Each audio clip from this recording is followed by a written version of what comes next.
We do not deserve Sparking Zero. Dragon Ball fans in general do not deserve Sparking Zero. I'm gonna come out pretty boldly here and just say pretty directly that y'all niggas are fucking stupid, okay? Dragon Ball Sparking Zero is the third sequel as part of the Dragon Ball Z Budokai Tenkaichi series released way back in the early 2000s on PlayStation. These games have been considered unique in that they are arena fighter versions of a Dragon Ball Z fighting game. So instead of having to be limited to a 2D plane, you're able to navigate an entire field in a 3D plane. You're able to use the abilities that these characters in the games have as though they're part of your arsenal. You can just kind of pop out instant transmission just like that. You can power up, you can drag and dash across the screen, you can use your scouter and track people even if they're hiding behind rocks and shit. Anything that you think of as an action that takes place in Dragon Ball is something you can more or less execute in the Tenkaichi series. And it was really cool for that. It's been really, really cool to have that as an option of gameplay. Really was sort of a Dragon Ball simulator, if you will. The games are really popular, reasonably so. For Sparking Zero, there was a lot of hype generated around this because there have been other games, like they weren't even spiritual successors really, they were just other types of arena fighters that had the Dragon Ball title, but they were not Tenkaichi. Raging Blast and Raging Blast 2 would be the set of exceptions there, like they were probably closest to the form of the Tenkaichi games, but they still deviated a fair amount. Games like Xenoverse, or games like Kakarot, or games like Fighters, games like those, not even close to the same design philosophy. So seeing a trailer that had direct footage of Tenkaichi 3 and saying, hey, a new Tenkaichi game is coming out, that was major shit. Was super hype about that, and obviously millions of other people have been too. Otherwise, this game wouldn't be selling as much as it is now. All that hype is deserved. The game's been out for about 2 weeks now. In those 2 weeks, I've accumulated 35 hours and counting. Having a wonderful time. The game is everything I could have dreamed of. Every time I pick it up, I can't believe I'm playing it. So why am I talking about this? Aside from just general excitement, aside from just, you know, it's the hot thing to talk about right now. Because I usually don't talk about specific games on this channel. I'm talking about this game right now because I'm fucking angry at a very specific, unfortunately large section of people that make up the broader player base of this game. That being you stupid ass niggas. I don't fuck with you. And let me go into why that is. There's a video that I actually made at this point a couple years ago that in retrospect is pretty bad. I didn't really have my thoughts as organized as I would have liked to back at the time I made that video talking about it. The long story short is this. There's a running joke amongst the Dragon Ball community that Dragon Ball fans are like the one section of fans that don't watch their own goddamn show. And that's pretty true for the most part. If you follow Team 4 Star at all, the people that made Dragon Ball Z Abridged, they make jokes about this shit all the fucking time. It's really funny. I'm here to help you. Aren't we enemies? Nobody watched Dragon Ball. Let's go! And, you know, there's not really a huge problem with that. Like, you know, people can just enjoy the show however they want it to in their own more limited ways, sub versus sub, and watch this saga versus that saga. That part doesn't matter to me as much.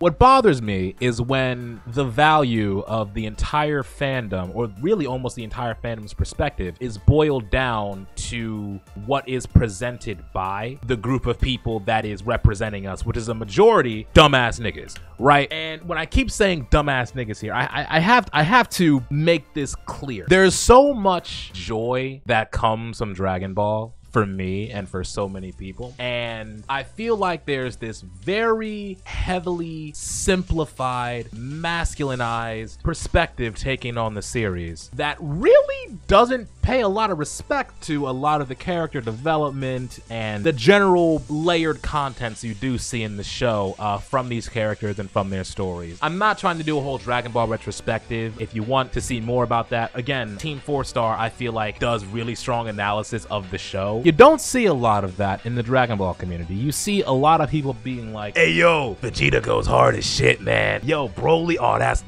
my nigga though. That's my fucking guy. He's gonna fuck you up. Broly's gonna give you them fucking back shots, nigga. It's a whole lot of that. That goes for the series, that goes for the manga, that goes especially hard for the games. With this game specifically, it really bugs me for two reasons. One, because there's so much charm, and I picked that word specifically. There's so much goddamn charm. There's so much heart. There's so much effort put into every angle, every ounce of this game, to the point where there's so much shit in here that just doesn't need to be in there. Nobody would even think of these as interactions between characters. Great. wait, now he's got blue hair for some reason. That's just cool as shit. Like, there's so many little things in this game that add up to a really just strong, enriched experience. What bugs me is that there's a lot of people that are not seeing that content for what it is. People have such a disrespect for a lot of the characters that are in this show solely because they don't present in the same way that like a character like Goku or Vegeta or Gogeta or Trunks or whatever may present. If they're not the most powerful, giga-buff, blonde-haired nigga in the entire show, they don't want anything to do with it. It leads into this weird thing that carries into the ludic part of the game, into the part of the game that's like we're in the game universe, but we're not. Just playing the game just to play the game. At that level, people will get legitimately upset when they're playing as someone like Super Saiyan 4 Gogeta and they get their ass beat by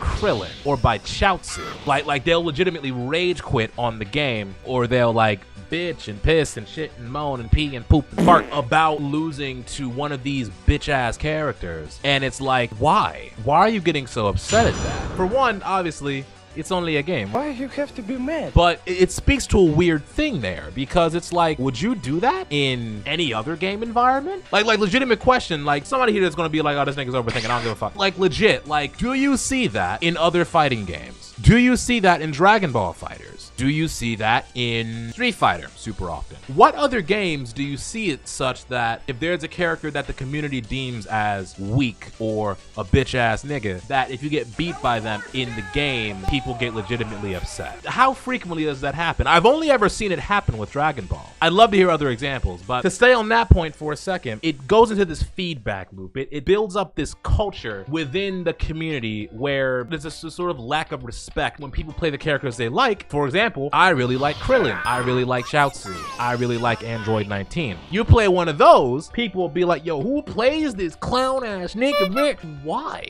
Like, where is this genuine upset coming from? You came into a Dragon Ball game, the entire purpose is to scrap. Where the fuck y'all niggas coming from so angry like this? It's a really weird and really consistent problem. I don't want this energy to drive the community of this game as hard as it is right now. And I'm hoping that by making this video, there's somebody else that can speak to a similar frustration with this, because it's so consistent. It's so consistent. You go on YouTube anywhere right now, anybody talking about Sparking Zero, and for the most part, it's a lot of people talking or playing from angles like this, and it's really upsetting for reasons that go into the second main reason why I'm making this right now. There is so much more complexity to this game that can make any of these characters, or at least a vast majority of them, legitimately viable, extremely fun, and extremely fun to watch, to an extent where this game has competitive potential that, honestly, this game should be at fucking Evo. There's this guy, his username is Jagger1407, who for the last 5 years has been playing Tenkaichi 2, making content on it, and explaining the nuanced differences in its combat system between it, Tenkaichi 3, Tenkaichi 1, how to form combos, you know, just how to use all the offensive and defensive systems that are in place in the game. And there's a lot. There's a whole bunch. He's not the only one that does it. He's been doing this at least for 5 years, according to his channel. Mind you, it's 2024. This game came out in 2006. That shows how, like, people are still dedicated to this. There are so many layers of complexity in this game that have made it really competitively viable for like a really long time, and people are so interested in conflating this game with other arena fighters, something like Naruto Storm or Kill La Kill If or things like that. No, this game has really changed the fucking game up. Like, it's that complex. I can't help but think that this more cultural angle to the game, where people are just looking at it surface level and not appreciating the character variety into a full extent, for one, but I feel like in just a general lack of engagement with Dragon Ball media as a whole, in combination with a lack of knowledge of the intricate systems within the game, I feel like it's creating this effect where we're just kind of picking up the game, playing it, getting salty, and walking the fuck away. But this is a gold mine, dude. This game is insane. You know how cool it is to be able to go online, bare knuckle fucking boxing, get teleporting behind each other, all this crazy shit, trying to whittle each other's house down, bam, bam, bam, bam, and all of a sudden you get caught by one of fucking these. Take this seriously. What other game is providing moment-to-moment intensity like that? Maybe I'm just stuck in elo hell. Maybe it's just a general thing. I don't know, but I just hear nobody talking about it from the competitive angle. And that bugs the shit out of me as a fighting game player. Like, this feels as complicated as me playing something like Project M or Project Plus. It really bothers me how much potential behind this game is straight up being ignored. I don't want that to remain the case. There's gonna be people here that will respond to this saying like, oh, just let people have fun, you know, it's stop being such a fucking sweat or whatever. Ain't nobody got time to play the fucking game as much as you. Sure. Fine, whatever, right? I don't want people to not have fun. It's your $100, your $70. You spend it, you do whatever you want. But, you know, I get upset a little bit when some of the best examples of people having fun in this game is making jokes about characters giving each other fucking back shots non-consensually.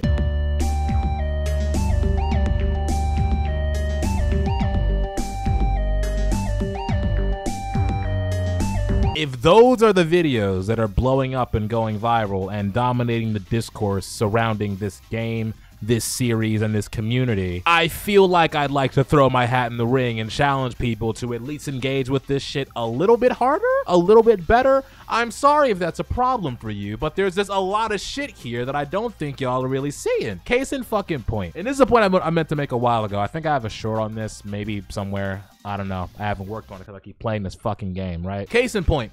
Let's talk about Whis. I don't like Dragon Ball Super. I like the movies. I love the movies. I thought that Battle of Gods was great. Super Broly was awesome. Haven't seen Superhero yet. Really want to. Ever since Dragon Ball Super came out, I have loved Whis. Whis is one of my favorite characters that ever come out of this fucking series. Why? Because he's a fucking fruit. And not like a homosexual, I mean like a literal walking fruit. Eggplant. Cool, he has a great design, a breath of fresh air to see this like a kind, stoic character juxtaposed next to someone like Beerus the Destroyer, while also just like being a fucking cream puff of a character. Like, I just like that. I genuinely like that, right? I feel like he's just a good example of the variety and the whimsy that I feel like Toriyama has meant to be a part of Dragon Ball since Dragon Ball, like the OG one. Like, I feel like he brings a spirit of that back. So does Beerus too. I like Beerus as well with that, but I feel like those two are like the best parts of Super for me. Whenever I see people talk about Whis, you know what I see people talk about? You know what I see all you coward little punk ass niggas talk about? You know what I keep seeing? You know what I see? Hey, yo, Whis is so fucking strong, man. Yo, he's so...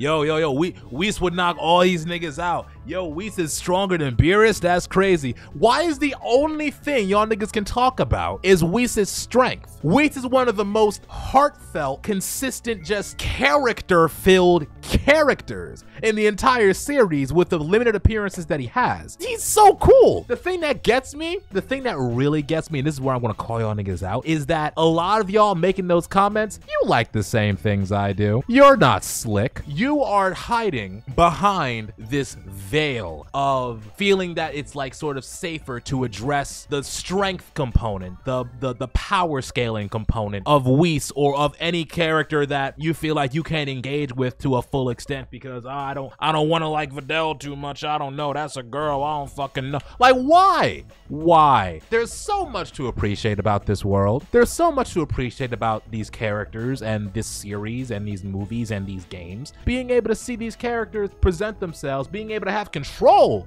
over these characters and use them, leaning into the parts that you appreciate about these characters helps makes this experience a lot more fun. I see too few people talk about the things that I'm talking about, and I know that not all y'all niggas are this fucking dumb. A good chunk of you are, but there's some of y'all that I know for a fact have the same amount of appreciation that I do, but you are not in the environment where it's safe to talk about it, because too many niggas are talking about this stupid shit right here. Too many niggas are making fucking backshot jokes rather than actually engaging with the art that's been presented in front of us. So I make this video in an effort to issue a challenge to people to just engage with this shit in a more heartfelt way, in a more authentic way. I'm tired of the conversation being the way that it is. The future of this game could be so goddamn bright, man.